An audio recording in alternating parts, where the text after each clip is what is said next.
Hi guys, and welcome to my channel, Jessie Tries It. Today I'm going to be giving you guys an update on my pregnancy at 34 weeks, as well as sharing with you guys the details of the very last ultrasound that I had just had. If you're new here, be sure to subscribe so you can follow along this pregnancy journey with me. Also, if you like this video, go ahead and give it a thumbs up, it always helps. Per usual, with all of my pregnancy update videos, I like to start off with a little bump date. So this is me at 34 weeks. Sorry about the toilet in the background. She's getting a lot bigger. Fortunately, the rest of me isn't getting too big, just maintaining the weight. So I had my very last ultrasound last Monday at 32 weeks and 7 days. So I was almost 33 weeks. My midwife has this really tiny ultrasound machine, so you can't really see the entire baby, but she just wanted to check on the baby's head to see what position it was in. And hallelujah, her head was facing down. She might even be facing my back, which would be the perfect ideal position for her to come into the world. But if not, I think it's pretty easy for my midwife to be able to turn her around, just not that comfortable. So baby girl's actually been head down since I think 4 months, maybe even more. She literally just went head down around 4 months and hasn't moved since. That's pretty amazing. Like, she's pretty snug in there, and that's just perfect for delivery. She's probably still got her hands like this. She loves to be in that position. And her feet are up in my rib cage, mostly on the right side, but sometimes I can feel a little foot on the left side as well. So she's super flexible, and she kicks really hard. I think her most active time is around 4 in the morning. She used to be pretty active all day, every day, and then she would have a few quiet days in between where she would kind of freak me out. But recently her routine has kind of changed, so she's pretty active really early in the morning, kind of wakes me up, but I do love to feel her move because that really reassures me. And then she's kind of changed to where she's a lot more mellow during the day. I think that's just a part of her just getting bigger. There's not as much space to move around, and she's growing a ton, so she's probably really tired and just needs more rest.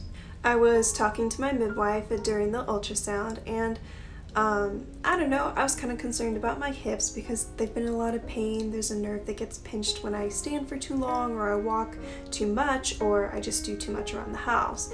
And I was just kind of concerned that that nerve would get pinched during delivery or something like that. But that kind of led us on the topic of the size of the baby. And she was saying to me, it is the most difficult birth when it's your first. I was like, she's like, after the first one, they all just kind of pop out. So that's kind of reassuring to know, but she did tell me that based on what she was seeing with my baby, she's pretty small. She really believes that she's going to be around 6.5 pounds when she's born. So she was letting me know that that actually will be very helpful when I give birth. It should make it a little bit easier. It'll still be difficult, but definitely easier with a smaller baby. I think it would be really cool if you all were to write down in the comments what you think the birth weight of the baby will be, and then we'll see who's right. I don't know, I'm just really curious. Like, what do you guys think? I think my midwife is probably going to end up being the one in the right at 6.5 pounds, just because she's delivered like 4,000 babies. She's really just really experienced, so she probably knows what she's talking about. But I don't know. You could all just write in the comments what you think, and we'll see. So, changes that I'm going through in the 3rd trimester. I would say that out of the 3 trimesters, the 1st trimester had the most changes because all the hormones changed, my body changed, everything.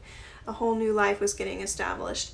But the 3rd trimester is actually pretty eventful in itself. Not as much as the 1st trimester, but there's a lot going on in the 3rd trimester. It kind of started off slow like the 2nd trimester, but it's really kicking into gear. Like, I can really feel some serious changes. I can really feel the weight of my body weighing me down. I can feel her kicking much more forcefully. I can feel her growth almost every single day. Like, it really takes a toll on your back and your hips and stuff like that, but that's completely normal. Another change that happened was I developed an iron deficiency, which I did not think that I had. It makes sense though, looking back, because I was starting to just get so tired to the point where I was actually feeling like I was always coming down sick when I wasn't really sick. It was just kind of a weird, just not a good feeling. And my skin wasn't looking too good. I was starting to look pale, but I never put two and two together. I didn't think that I was iron deficient just because I wasn't for the rest of my pregnancy. But when I had my blood drawn by my midwife, the test came back and she was informing me that I was in fact iron deficient. So that's a change, but thankfully for me, I'm responding really well to the natural iron supplements that she gave me. Really good quality, completely natural, so I feel good about taking them. I take them twice every day. Sometimes I think I've forgotten a few days, but all in all, I've seen a huge improvement. I've seen my energy return, my skin looks so much better, besides just the normal pregnancy look sometimes. You know what I'm talking about. But yeah, I feel like I'm starting to get my glow back a little bit. And the energy is so nice. I don't feel like I need as much sleep. I can get things done, so that's good. Despite all the nesting that I did in the second trimester, I still feel like there's a lot more to do. So it's nice to finally be replenished with that energy so that I can do those things and get her nursery finished. So other changes in the third trimester, I would say, have been baby hiccups.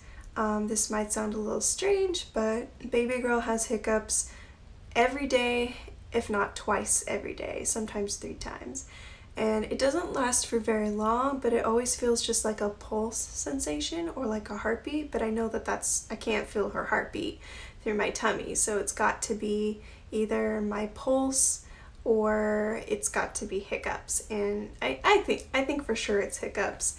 I was concerned because obviously when you look it up on Google, there's really not anything positive that I could find on there, but I just called my midwife real quick and talked to her about it, and she said that that was normal, which really surprised me because I don't get hiccups every day, much less 2 or 3 times. To me, that just doesn't seem normal.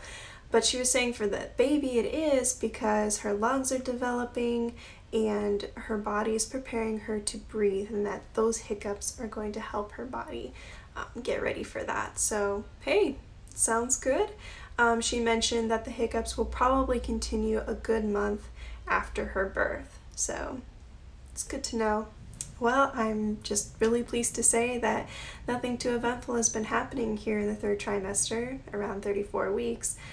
Baby's healthy, I'm healthy. I guess mainly just still preparing for her arrival. I think I'm more or less done preparing. Like, I have pretty much everything that I need for her. I just need to put everything in its place. I need to finish washing all of her baby clothes. That was kind of a big project that I wanted to get done, was just make sure all her things are washed and ready for her use so that I don't have to do that when she's born. I'm also working on doing a virtual baby shower. I created it myself. I did all the research. I know it was kind of a challenge to ask my mom or somebody else to do it for me, so I just went ahead and threw it together, and my mom's going to help me with the cake and the food and just kind of helping me assist during the games and stuff like that. So it's turning out to be pretty good. I'm excited to do a video on that to show you guys how I went about it, because I realized around this time of the year the COVID-19 cases have been going up a lot, so maybe some women who are planning to have a regular baby shower will also be faced with the choice of doing it online. And I know it's daunting, I know it can be hard to know exactly how to go about that.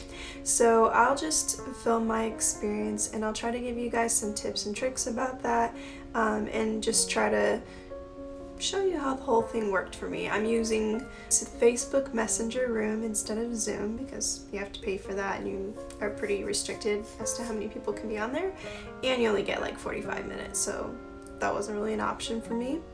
But I'm hoping the Facebook Messenger Room will do pretty well.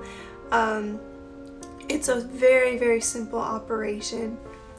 Once again, guys, thank you so much for watching my video, for tuning in, and for following me on my pregnancy journey. We're almost at the end. I think we're a little less than 6 weeks away from meeting her. That is if she doesn't come late or early. We couldn't be more happy and more excited to finally get to meet her, and I can't wait to show her off to you guys and to share how my natural birth story went, if I have a natural birth, which I'm planning on. As always, guys, if you like the video, go ahead and hit the like button down below. And if you're new here, go ahead and subscribe so you can follow along for future videos. I hope you all have a wonderful, blessed day, and I will see you all later.